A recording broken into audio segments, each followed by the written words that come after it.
ప్రజాభిప్రాయాన్ని కూడా కూటమి ప్రభుత్వం అవహేళన చేస్తుందని అన్నారు శాసనమండలి విపక్ష నేత బొత్స సత్యనారాయణ.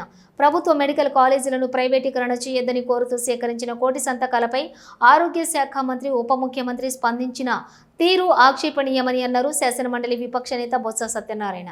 లబ్ధి కోసం, స్వార్థం కోసం, అవినీతి కోసం కార్యక్రమం చేస్తారని చెప్పని ప్రజాభిప్రాయ సేకరణని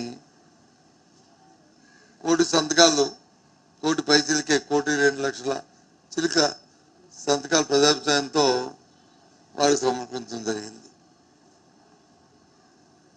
ఆ తదుపరి రాష్ట్రంలో ఉన్న దానికి సంబంధించిన మంత్రి కానీ,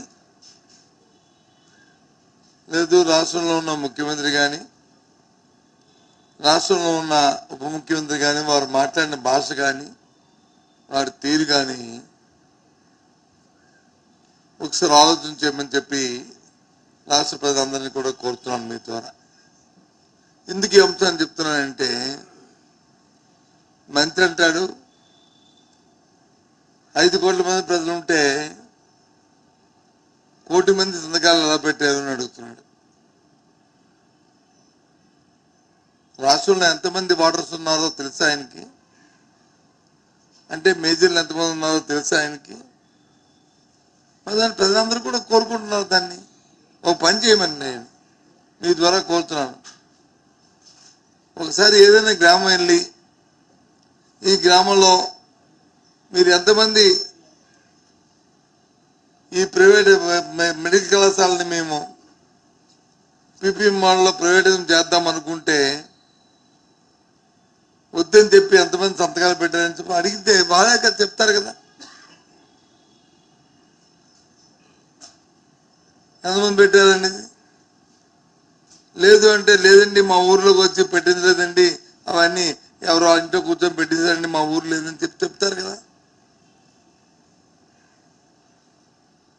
ఒకసారి క్రాస్ చెక్ చేసుకుంటే ప్రజలతో అభిప్రాయం మీకు తెలుస్తుంది.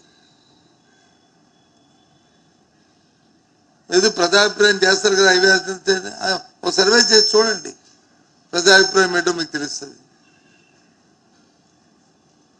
చిన్న చిన్న మాటలు మాట్లాడి స్థాయిలు దించుకోకండి దయచేసి. సరే మీ విధానం మీది, మా నిర్ణయం, మా విధానం మాది, మా నిర్ణయం మాది, మీ నిర్ణయం మీది. ప్రజలే దాన్ని నిర్ణేతలు చెప్తారు.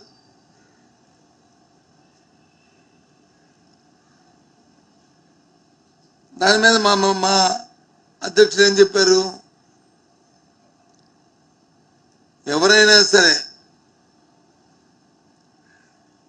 ఏ ఆశపడో లేదా అవినీతి కోసమో